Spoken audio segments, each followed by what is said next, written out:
A carriage arrived in the thick London fog just before midnight, and by morning whispers had already begun. No one saw exactly when she stepped out. No one knew who opened the carriage door. But by dawn, a name was moving quietly through the drawing rooms of the wealthy: Madame Laurent. She appeared as if she had always belonged there. Tall, graceful, and always dressed in dark, elegant silk, she carried herself with a calm confidence that made people listen. Her voice was soft, almost soothing, yet there was something unusual about it, something that made others lower their guard without realizing it. She claimed to have come from France, though no one could confirm it. Her past was a mystery she never fully explained. If anyone asked too many questions, she would simply smile and change the subject. But it wasn't her story that fascinated people. It was her promise. Madame Laurent spoke of a rare beauty formula, an ancient secret passed down through generations of women who never aged, never faded, never lost their charm. She called it something simple, almost innocent: the Elixir of Eternal Bloom. At first, it sounded like another foolish claim in a city full of them. London had seen its share of miracle cures and false promises. But then something changed. A well-known socialite visited her in private, and days later she returned to public life looking different. Not dramatically, but enough to make people notice. Her skin seemed smoother, her confidence stronger, her presence magnetic. Others followed. Quiet visits turned into secret appointments. Doors closed, curtains drawn, names whispered. And somehow, without ever advertising, Madame Laurent's salon became the most exclusive place in the city. Yet behind the elegance and quiet success, one question remained. If no one knew who she truly was, how did she already know so much about them? The first woman fainted without warning, her glass slipping from her hand, shattering against the marble floor as the room fell silent. At first, it was dismissed as weakness. The air was warm, the corsets tight, the evening long. But it didn't stop there. Another woman complained of a sudden dizziness, her vision blurring as if the room itself was shifting. A third whispered of sharp headaches that came without cause, striking like a quiet storm behind her eyes.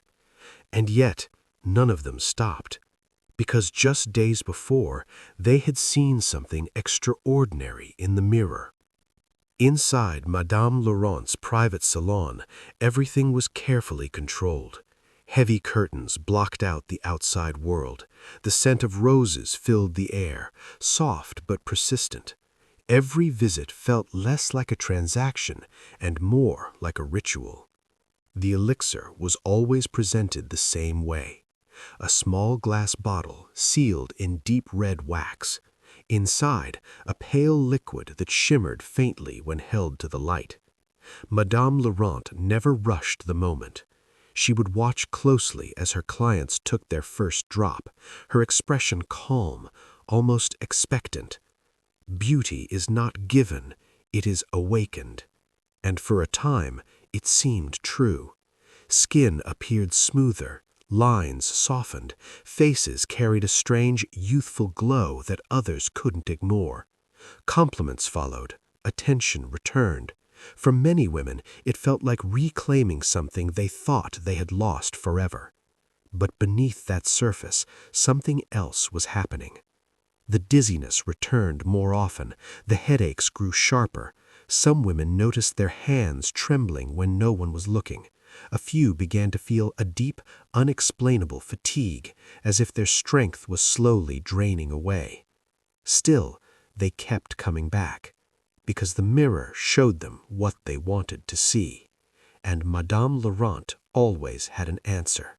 a calm smile, a gentle reassurance, a quiet reminder that perfection demanded sacrifice. But as more women placed their trust in her hands, a darker question began to form. What exactly were they sacrificing, and how much had they already lost? The letter arrived without a signature, yet it knew everything. It spoke in a voice that felt intimate, almost unsettling, like someone had been watching from the shadows. Every word was perfectly chosen. Every sentence touched a hidden emotion the reader had never dared to say out loud. And somehow, it worked. Within weeks, men who had once been distant began to respond. Conversations grew warmer.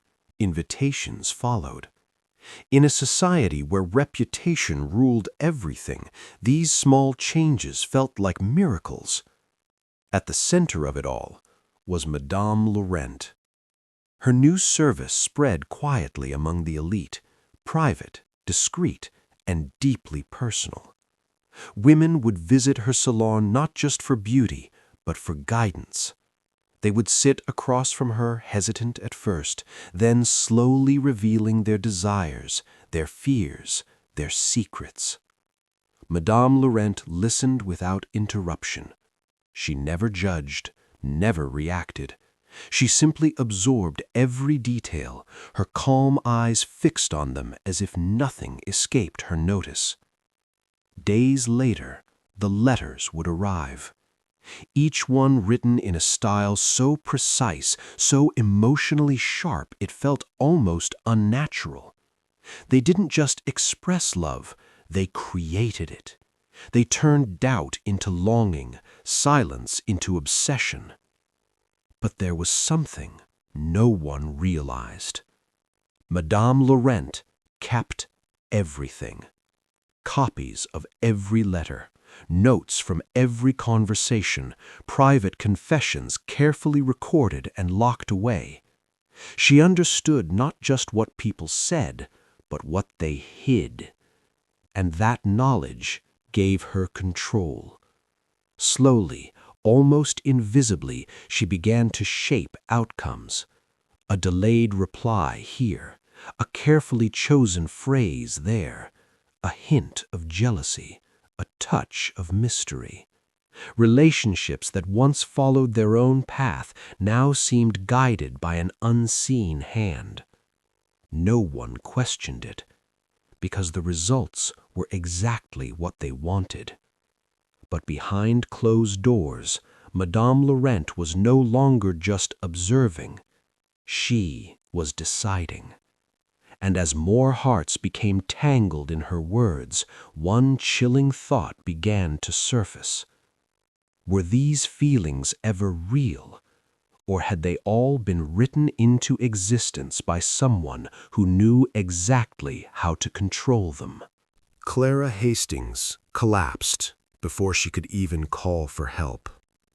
One moment she was standing at the center of a candlelit dinner, smiling politely as voices echoed around her, and the next, her body gave way. Her glass slipped from her fingers, her breath caught in her throat, and she fell hard against the cold floor. The room froze. Guests rushed forward, their whispers filled with panic. Someone called for a doctor. Others stepped back, unsure, afraid to get too close, as if whatever had taken her down might spread. Clara had always been admired, gentle, well-mannered, and recently radiant.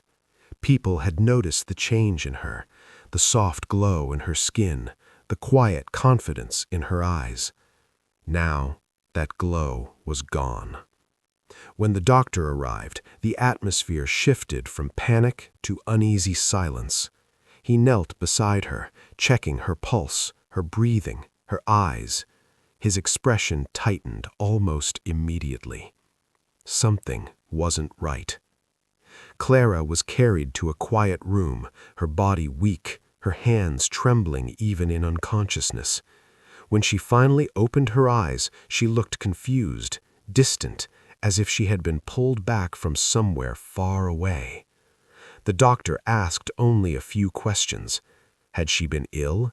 Had she taken anything unusual? Any new medicines or treatments?